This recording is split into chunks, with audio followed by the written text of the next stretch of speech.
Hello guys, welcome to my channel and मैं लेकर आ गई हूँ सीक्रेट लवर का एपिसोड 7। तो चलिए स्टार्ट करते हैं। लेकिन उससे पहले अगर आप मेरे चैनल पर नए हैं तो सब्सक्राइब ज़रूर कर लीजिएगा। एंड आपको मेरे दूसरे चैनल के बारे में भी पता है, जिसको नहीं पता है वो प्लीज़ एक बार मेरे डिस्क्रिप्शन में देख लेना। वहाँ पर मैंने मेंशन किया हुआ है और वहाँ पर सीक्रेट लवर के जो बाकी एपिसोड्स होंगे वहाँ पर मिल जाएंगे। तो प्लीज़ अगर आप चाहो तो वहाँ पर भी जाकर के सुन सकते हो। तो चलिए स्टार्ट करते हैं। तो एपिसोड की स्टार्टिंग में हमें फिर से बचपन का सीन दिखाया जाता है, जहाँ पर आथू और जुंगसी साथ में होते हैं और वहाँ पर आथू और जुंगसी दोनों मिलकर के एक ड्राइंग बनाते हैं, जो कि एक खूबसूरत सा घर होता है और वो बहुत खूबसूरत होता है और साथ में एक डॉग भी होता है। और फिर वो दोनों खुद को भी ड्रॉ करते हैं और वो कहता है कि ये हमारा ड्रीम हाउस होगा, जब हम बड़े हो जाएंगे तो हम इस सपने को ज़रूर पूरा करेंगे। उसके बाद वो सीन वहीं पे ख़त्म हो जाता है। फिर हम जब नेक्स्ट सीन में देखते हैं तो आथू, जुंगशी और ली शाओ सभी लू जिंगशी के घर पर होते हैं उसके मॉम डैड के साथ, और वो लोग बहुत ही स्वीट सा मोमेंट बिता रहे होते हैं। लाइक उसकी मॉम खाना बना रही होती है, आथू वहाँ पर कुछ काम में हेल्प करा रहा होता है और यहाँ पर जुंगशी अपने मॉम डैड के साथ बहुत ही प्यार से खेल रहा था। एंड ये फैमिली टाइम सच में बहुत खूबसूरत लग रहा था, जब जुंगशी बहुत ज़्यादा खुश था अपने मॉम डैड के साथ और आथुओ को रियलाइज़ होता है कि ये एक हैप्पी फैमिली है। और उसे फिर अपना पास्ट याद आता है कि उसकी फैमिली तो ऐसे बिखर कर के ही रह गई है। वही उनका जो स्वीट सा मोमेंट होता है, फिर सब साथ में खाते हैं। खाने के बाद जब आथुओ बालकनी में खड़ा होता है, वहाँ पर उसकी फ्रेंड होती है ली शाओ। तो वो कहती है कि क्या हुआ, तो आथुओ उससे कहता है कि मैं चाहता हूँ कि जुंगशी मेरे साथ शिफ्ट हो जाए, एक ही घर में रहे हम लोग।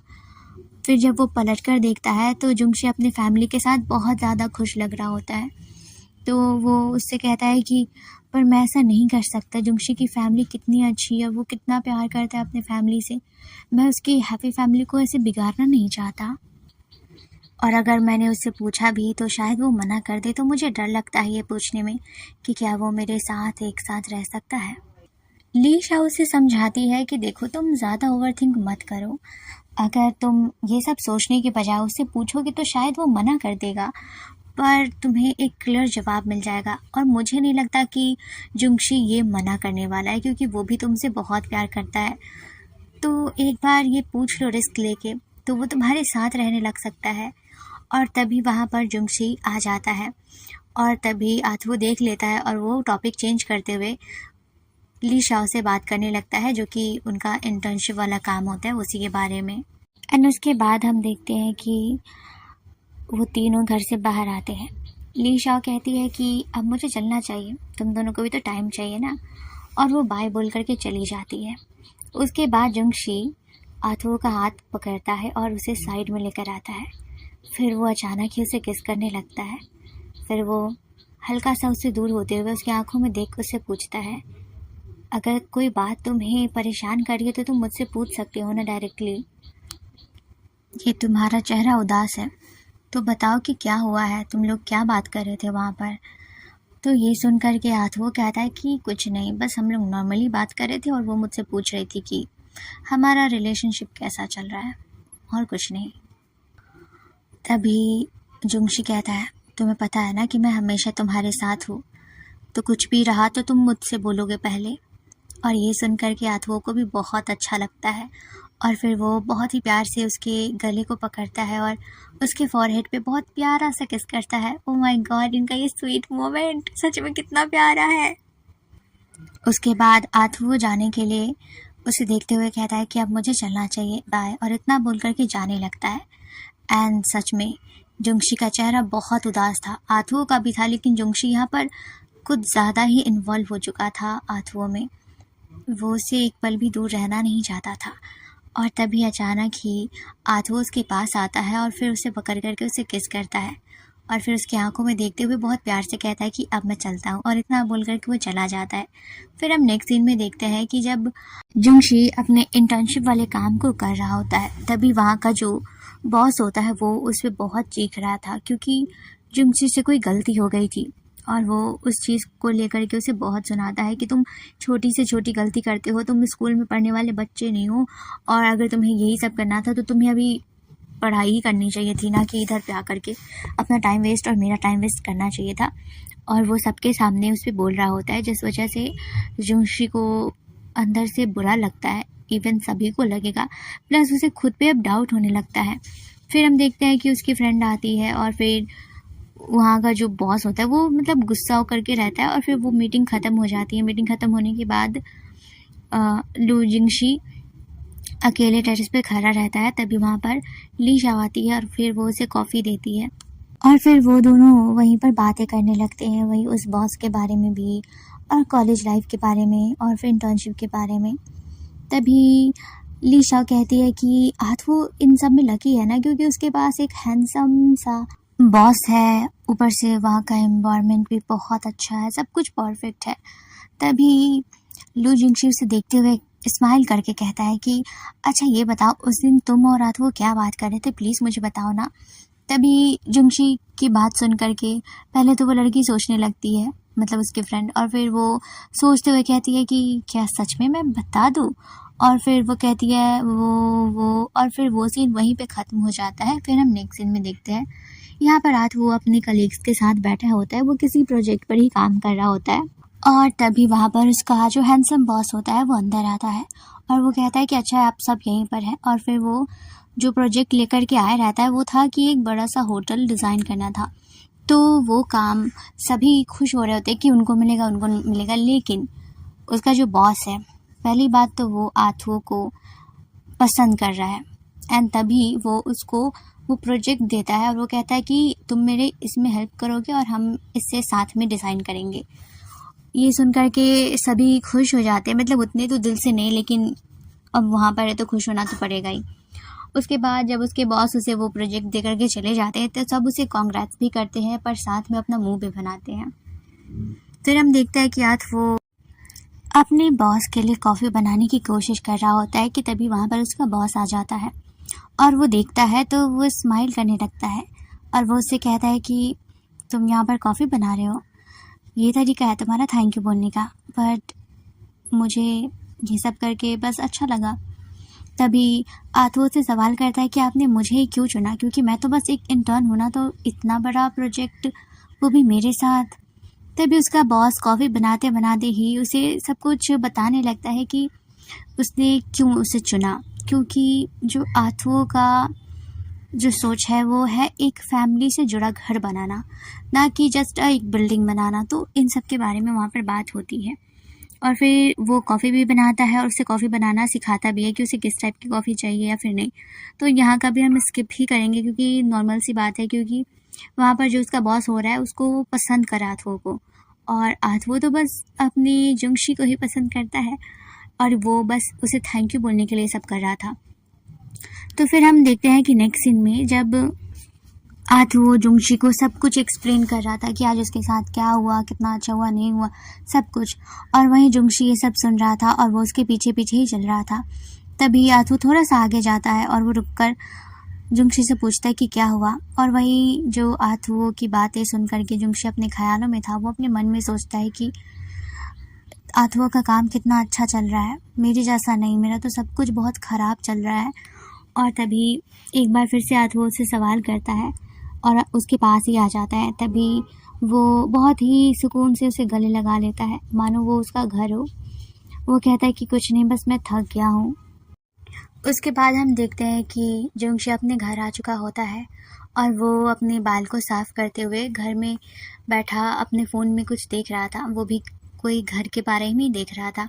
फिर वो अपने उस ड्राइंग को देखता है जब वो बचपन में आथुओ के साथ मिलकर के बनाया रहता है, और फिर वो उन सब के बारे में सोचते हुए मतलब घर लेने का सोच रहा होता अपने मन में।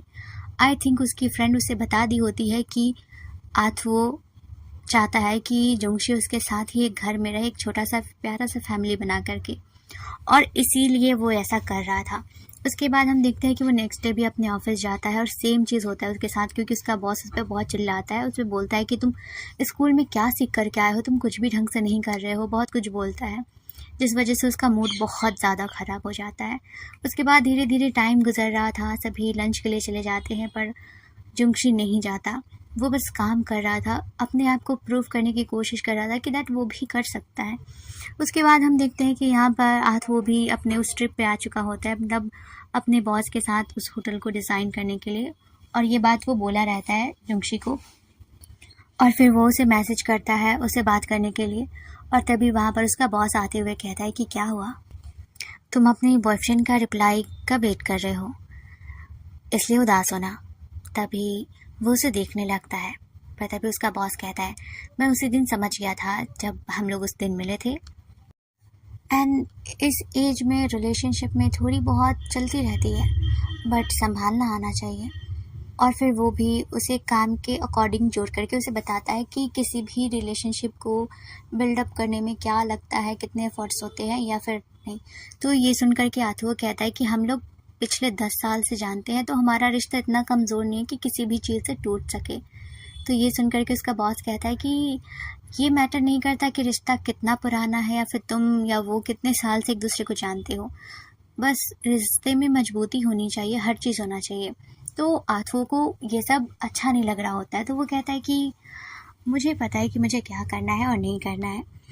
तो उसका बॉस फिर से कहता है कि देखो तुम अभी भी रिलेशनशिप के मामले में बच्चे हो। पर आथुआ कहता है कि मुझे शावर ले लेना चाहिए, और इतना बोल करके वो उसकी बातों को इग्नोर करके चला जाता है, और वहीं उसका बॉस बस देखता ही रह जाता है। सच में ये बंदा अब आग लगाने की कोशिश भी कर रहा है। उसके बाद हम देखते हैं कि ऐसे ही कुछ दिन गुजर जाते हैं, और इस बीच जो जुंगशी होता है वो आथुआ से नहीं मिल पा रहा था, क्योंकि वो तो कहीं और गया था। और फिर वो उसका दिन सब कुछ उदास उदास सा होने लगा था, लाइक वो इतना ज़्यादा प्यार में पड़ चुका था आथुआ के कि उसे कुछ भी अच्छा नहीं लग रहा था उसके बिना। और फिर उसका इंतज़ार बस बढ़ते जा रहा था। वो अपने घर में भी आता बहुत उदास उदास सा रहता था। वो ऐसे ही शावर लेकर के आया था, तभी उसके फ़ोन में एक नोटिफिकेशन आती है। वो उसे ऑन करके देखता है तो उसमें आथुआ का मैसेज पड़ा रहता है कि तुम कहाँ पर हो, मैं आ गया हूँ। और ये जैसे ही वो पढ़ता है वो भागता हुआ अपने बिना बाल को सुखाए ही डायरेक्ट आथुआ के घर जाता है। फिर वो बेल रिंग बजाता है तो आथुआ दरवाज़ा खोलता है, और फिर दोनों एक दूसरे को कुछ पल देखते हैं। उसके बाद आथुआ उससे पूछता है कि क्या हुआ, तुम्हारे बाल क्यों भींगे हैं। पर जुंगशी ये सब इग्नोर करते हुए बस आथुआ के करीब जाता है और उसे किस कर लेता है, और उनकी ये किस क्यूट सी किस थोड़ी सी लॉन्ग चलती है। उसके बाद हम देखते हैं कि वो दोनों सोए रहते हैं, और तभी जुंगशी उसे देखते हुए कहता है कि हम एक साथ एक ही घर में शिफ्ट हो जाते हैं। ये सुन करके तो पहले आथुआ को यकीन नहीं होता, और फिर जब उसे यकीन होता है तो वो उस पल को सोचता है जब जुंगशी अपने फैमिली के साथ कितना खुश था, और फिर वो उदास हो जाता है। तभी जुंगशी कहता है कि क्या हुआ, तुम खुश नहीं लग रहे हो। ये सुन करके वो कहता है कि नहीं, मैं सच में बहुत खुश हूँ, लेकिन मैं तुम्हारी छोटी सी प्यारी सी फैमिली को बर्बाद नहीं करना चाहता। अगर तुम मेरे साथ रहोगे तो तुम अपनी फैमिली से दूर हो जाओगे ना, इसलिए। और तभी जुंगशी उसे समझाता है कि ऐसा कुछ भी नहीं है, मैं हमेशा थोड़ी यहाँ पर स्टक होकर के रह जाऊँगा। हम उनसे भी मिलने जाएंगे, साथ में टाइम स्पेंड करेंगे, और यहाँ पर भी रहूँगा तो कुछ भी नहीं होगा, बस हम लोग साथ रहेंगे। और उसके बाद फिर वो भी मान जाता है। फिर उसके बाद हम नेक्स्ट सीन में देखते हैं कि वो दोनों सच में अब एक दूसरे के साथ शिफ्ट हो चुके थे। यहाँ पर जुंगशी अपने सामान को बहुत अच्छे तरीके से एडजस्ट कर रहा होता है, और वो कहता है कि मुझे सच में यकीन नहीं होता है कि हम लोग साथ में शिफ्ट हो गए हैं। फिर वो उस ड्राइंग को दिखाते हुए कहता है कि यह हमारा सपना था। और फिर आथुआ से कहता है कि तुम खुश हो ना, तो वो कहता है कि हाँ मैं बहुत खुश हूँ, पर हाँ ये जो हमारा सपना है कि खुद का घर लेने वाला, वो वाला सपना हम ज़रूर पूरा करेंगे, और साथ में एक पपी भी होगा तो बहुत ज़्यादा मज़ा आएगा। और वो बहुत बहुत ज़्यादा ही क्यूट लग रहा होता है यहाँ पर। और फिर वो दोनों फिर किस करते हैं। उसके बाद आथुआ उसके लिए रिंग लाया रहता है, फिर वो उसे पहना देता है। एंड सच में ये मोमेंट भी इनका सबसे ज़्यादा प्यारा था। लाइक ये सीरीज़ कुछ ज़्यादा ही स्वीटनेस के साथ नहीं आ रही है, मतलब टेम्पो के बाद मुझे ये कुछ ज़्यादा ही स्वीट स्वीट सा लग रहा है सच में। फिर हम नेक्स्ट सीन में देखते हैं कि जुंगशी कहीं से आता है और वो दरवाज़ा खोलता है। तभी एक छोटा सा प्यारा सा बच्चा भागते हुए उसके पास आता है, और वो उसे देखते हुए कहता है कि डैडी। ये सुनने के बाद तो वो जुंगशी कुछ ज़्यादा ही शॉक्ड हो जाता है और वो देखता है कि पीछे वहाँ पर आथुओ खड़ा है और वो भी उसे देख रहा है। और ये एपिसोड यहीं पे ख़त्म होता है। एंड आई एम श्योर कि नेक्स्ट जो आने वाला एपिसोड है उसमें कुछ ज़्यादा ही मज़ा आने वाला है उस बच्चे के साथ। सो बने रहिएगा मेरे साथ, मिलते हैं नेक्स्ट एपिसोड में, बाय बाय।